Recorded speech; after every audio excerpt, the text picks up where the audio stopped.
Kolani, je viens de t'écouter, cher frère. J'ai eu à le dire dans ma sortie. C'est de cette contradiction que jaillira la lumière. D'autant plus que nous nous sommes plus ou moins résignés. Et quand un peuple se résigne, ce sont les plus mauvais qui prennent la République. Ce sont des gens normalement non recommandables qui finissent par prendre la République. Nous y sommes. William Shakespeare disait, quelle époque terrible que celle où les aveugles doivent conduire les bien portants. Nous sommes à cette époque au Togo. Même comme vous et moi, nous ne sommes pas politiques, c'est-à-dire nous n'avons pas de couleurs politiques. Je pense que c'est ça qui fait défaut pour le Togolais lambda. Dans notre pays appelé Togo, celui qui doit parler pour que sa voix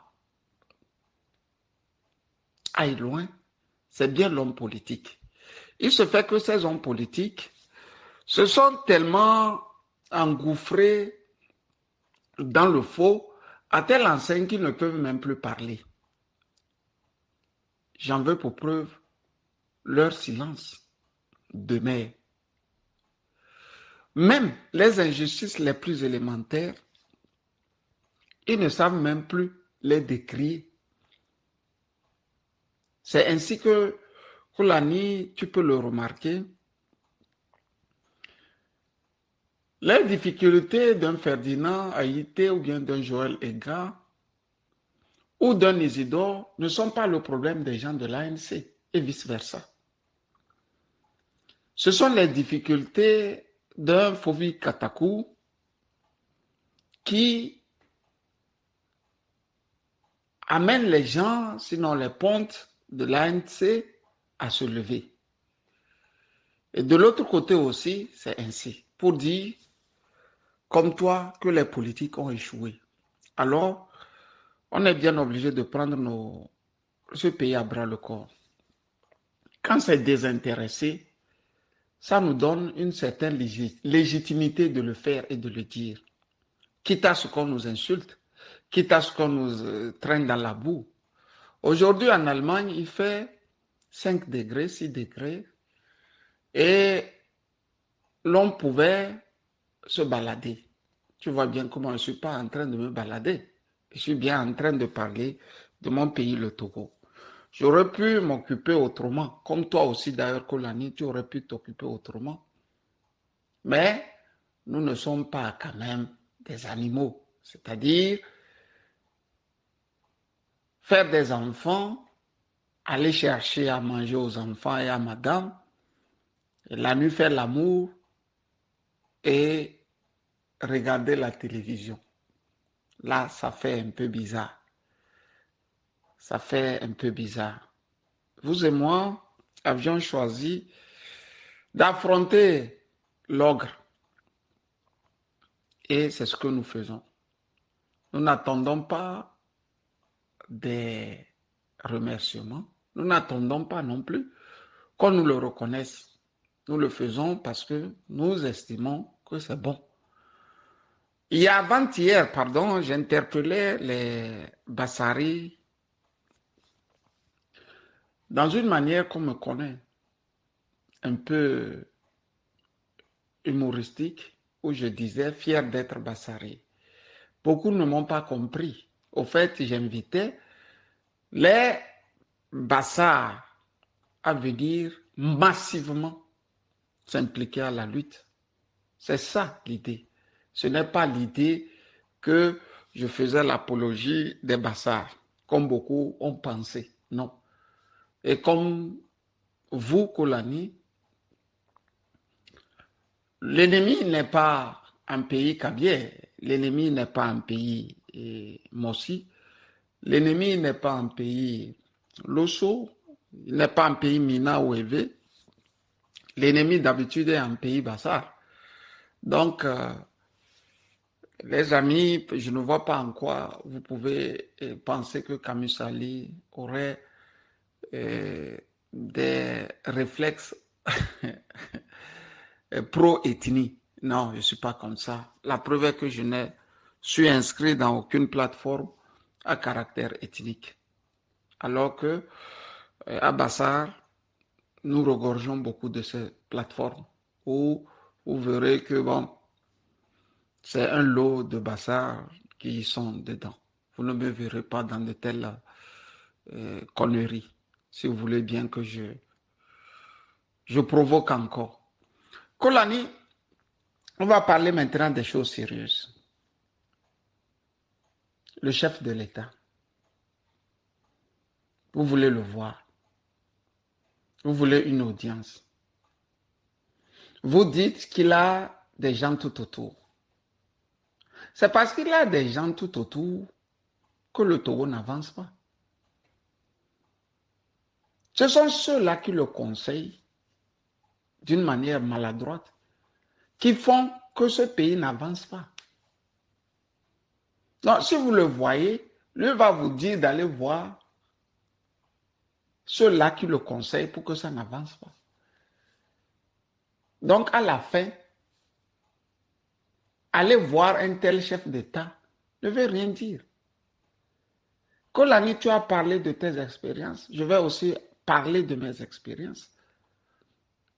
Je ne vis pas au Togo, mais toutes les fois que j'ai écrit aux autorités allemandes, ils m'ont répondu. Quand je les écris, ils me répondent. Mais quand tu fais le même exercice vers ton propre pays, on ne te répond pas. C'est déjà significatif de mes soucis. Faure Gnassingbé hier, qui t'adulait, n'est plus le même Faure Gnassingbé aujourd'hui qui t'adule. Tu es un ennemi potentiel. À l'heure où je te fais cette sortie, Maître Mawaba a fait reconnaître l'association internationale Colonel Majoulouba Toussaint.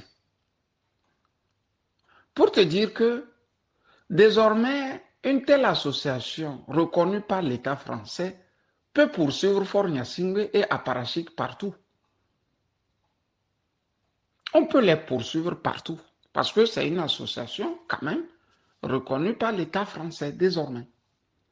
Donc, si tu vas t'asseoir chez un tel bonhomme qui est déjà ou a déjà tous les problèmes de ce monde, il va te répondre sans pour autant mettre en pratique ce que tu viens de lui dire. Lui, il veut qu'on lui dise qu'il va rester au pouvoir indéfiniment.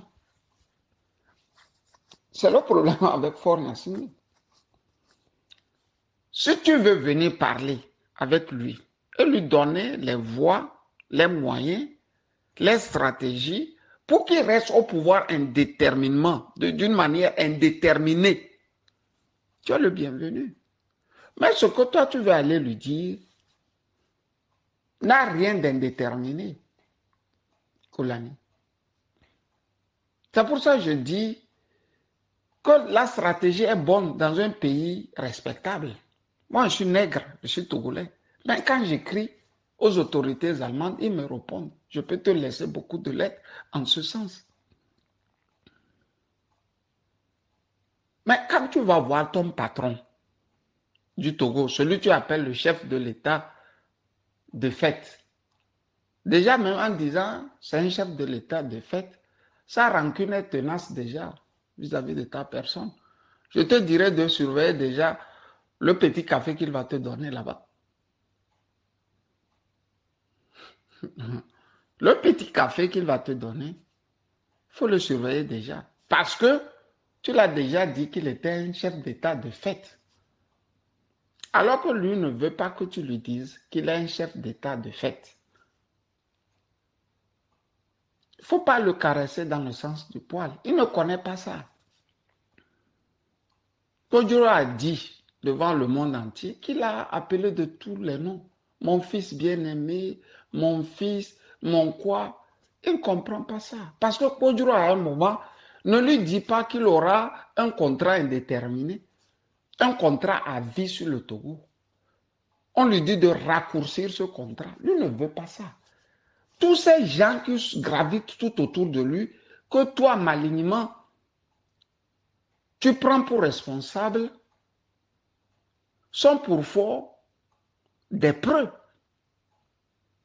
Ce sont des grands âmes pour lui, des grands hommes pour lui. Parce que ce sont eux qui l'aident à être toujours au pouvoir. Et toi, tu veux aller lui dire, monsieur, ça ne va pas. Un chef de l'État, normalement, connaît mieux son État que toi et moi. Parce qu'il a les moyens de surveiller au millimètre près ce qui se passe dans son État. Qu'est-ce que tu vas aller ajouter à Fort Nassingé qu'il ne connaît pas? Ce qu'il ne connaît pas, pour le moment, c'est quand il va partir. Et si toi, tu viens pour lui dire comment il doit partir, Kolani ne dit pas que je ne t'ai pas dit, un grand frère. Ces gens-là tuent rapidement. Hein? Ces gens, ils tuent rapidement, mon frère. Si tu retournes avec quelques mots de ventre après, ne dis pas que je ne t'avais pas dit. Parce qu'en allant là-bas, ce n'est pas pour lui dire que le Togo va bien. C'est pour lui dire que le Togo ne va pas bien. Alors que lui, il veut que tu lui dises que le Togo va bien pour qu'il puisse rempiler encore prochainement. Tu vois là où se trouve le problème entre toi et moi. Je peux comprendre que tu côtoies la mort chaque jour que Dieu fait au Togo. Et que ton langage doit être un peu autre que le bien. Mais ce que je ne peux pas comprendre, à partir du moment où tu t'es déjà dit, tu es entre la vie et la mort, tu ne dois plus caresser les gens dans le sens du poil. Je t'ai déjà dit fort actuellement à la montre. Et les Togolais ont le temps. Si tu veux aller là-bas pour lui dire que tu veux remplacer sa montre par le temps, il va être fier de toi. Parce qu'il voudrait rester ad vitam au pouvoir, casser les côtes de tes frères, piller le Togo, prendre encore beaucoup de tes soeurs comme femmes, comme épouses, tout ce que tu veux, et laisser la jeune fille dans la prostitution ambiante. Quant à ce qu'il vient de dire, qu'il va construire 5000 écoles en une seule année, même à son enfant à la maison, on ne peut pas lui mentir à ce point. On ne peut pas revenir dire à son enfant que, tu sais, les chaussures de basket que je ne t'ai jamais achetées, pendant 17 ans, cette année, je vais t'acheter 5000 chaussures de basket. Même à son enfant, on ne dit pas des choses comme ça. Mais lui le dit froidement à un peuple. Et tu vas aller où, grand frère? Je ne suis pas afro-pessimiste. Tu veux mettre la démocratie dans les mains d'un dictateur. Tu n'as jamais vu ça où? C'est quand Pinochet a quitté le pouvoir que le Chili a eu la démocratie. C'est quand Mobutu a quitté le pouvoir que le Congo a un semblant de démocratie. C'est quand Blaise Compaoré a quitté le pouvoir que les Burkinabés parlent un peu de démocratie. Les exemples sont légion. Le Ghana avait fini par avoir la palme d'or des coups d'État en Afrique. Les dictateurs se succédaient. C'est quand Raoul Issé est venu, a tué ce qu'il pouvait tuer, a chassé ce qu'il pouvait chasser, que le Ghana est devenu démocratique. Tu vas aller changer un tyran en prononçant des mots comme démocratie et autres devant lui. Kolani, ne dis pas que je ne t'ai pas dit. Hein. Majouloba est encore dans les caisses, dans les cartons là-bas. S'il te mettait dans les cartons, tu me connais, je vais faire de belles phrases pour toi. Les gens vont lire. Mais ça n'aura pas changé quelque chose. Je t'aime bien et je te dis, il faut rester à la maison. Il faut le laisser là-bas. Le dialogue, oui, il va s'imposer. Mais ce n'est pas quand toi tu vas aller qu'il va s'imposer, Koulani. Bonne journée. Pedro, bonsoir. Ou bonjour, c'est selon. Pedro, il est 3h12 en Allemagne. Je viens de me réveiller et tu peux t'en rendre compte que une personne qui n'a rien à faire ne se réveille pas à 3h12. Pour te dire que j'ai un sommeil très court, pas parce que je le veux, mais parce que je dois me lever parfois à des heures comme ça. Je tombe sur ton élément audio et je m'en vais amicalement te répondre. Ça fait du bien de faire des débats contradictoires, surtout si ces débats sont empreints de respect. Pedro, dès demain, je veux bien te dire encore bonjour ou bonsoir, c'est selon. Je ne te répondrai pas d'une manière structurée, parce que tout ce que tu as dit, ça sort un peu de l'enfantillage. C'est pas élégant, c'est pas grand, c'est pas joli, c'est pas beau. Et pour le politique que tu es, ça fait pas grand. Donc, tu veux bien que je te réponde d'une manière un peu désordonnée, pêle-mêle. Je m'en vais te dire, Pedro, ceci. Le fait de prendre une nationalité d'un pays ne veut pas dire qu'on a renié sa nationalité quand même. Je ne reconnais pas avoir écrit une lettre à l'État togolais lui disant, écoutez, moi, Camus Sali, je renie à la nationalité togolaise. Le ministre en charge doit être le ministre de la Justice. Et je crois savoir que c'est ce ministre qui jette qui il veut en prison, qui menace qui il veut quand même. C'est plus Amé Togbé, ou comment vous les appelez là-bas. Bon, bref, je veux te dire que je n'ai pas écrit une lettre dans ce sens au Togo pour leur dire, écoutez, désormais je suis allemand et je renie à la nationalité togolaise. Ce n'est même pas une fierté que de porter parfois les nationalités des autres. C'est une obligation.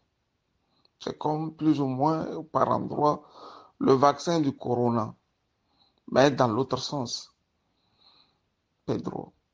Pedro, nous avons tellement souffert en Europe parfois.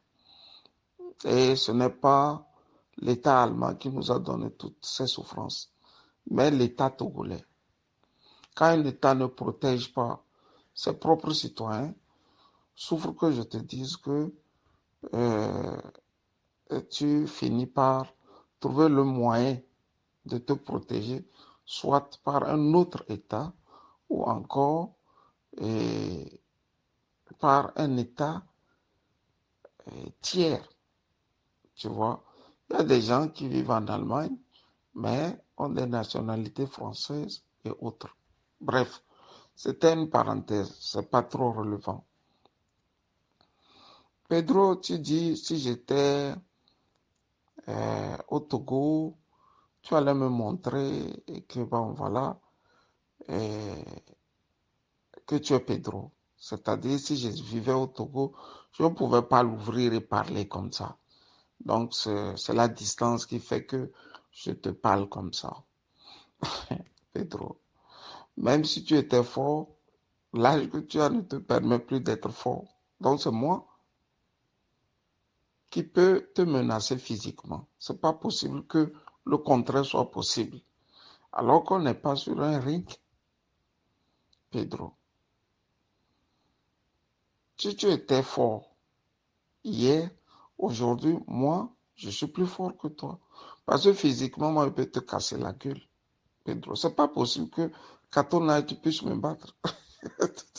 Tu vois la différence? Je vais te dire que c'est pas un ring, c'est pas la force, c'est pas cette manière que tu as toujours eu d'écarquer tes yeux, parfois menacés de coups et blessures, ceux qui sont sur ton chemin. Il y a plus fort que toi, Pedro. Donc cesse de faire de la pagaille dans ce sens. Tu dis aussi, Pedro, que tu connais Bakr, tu connais, comment dirais-je, Demori, tu connais Sanda. D'habitude, nous on dit Kab Sanda, Kab Sanda. Tu connais Sanda et tu connais Bichabe, tu vois. Tous ces noms, je n'ai pas tellement besoin de les connaître, Pedro. Je n'ai pas besoin de connaître les hameaux, les coins pour être un Togolais. Non. Je peux connaître deux et poser de bons actes qui vont dans le sens à sauver ces contrées, ces villages et ces hameaux. Tu dis aussi, Pedro, tu dis aussi que toi, tu aurais appris que je suis né à Bassar. Tu aurais appris. Ça dit qu'il y a un doute. Tu sais, Pedro, la plupart de mes amis sont vivants, tu vois. Et je vais te faire une petite révélation. Je suis né en 30 mai. Mon cousin Didier Nakwan est né en 31 mai.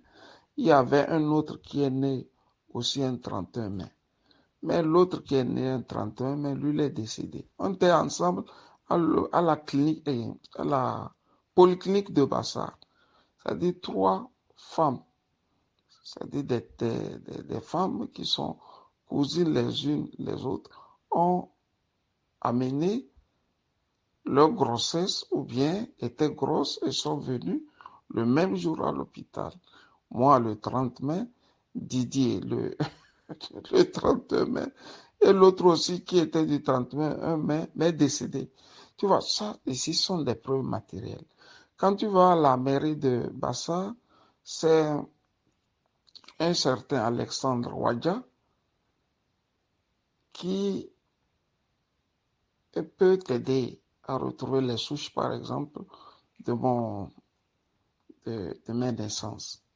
La preuve est qu'il n'y a pas longtemps, il y a 2 ou 4 ans, je l'avais appelé parce que je cherchais quelque chose à la mairie de Bassa.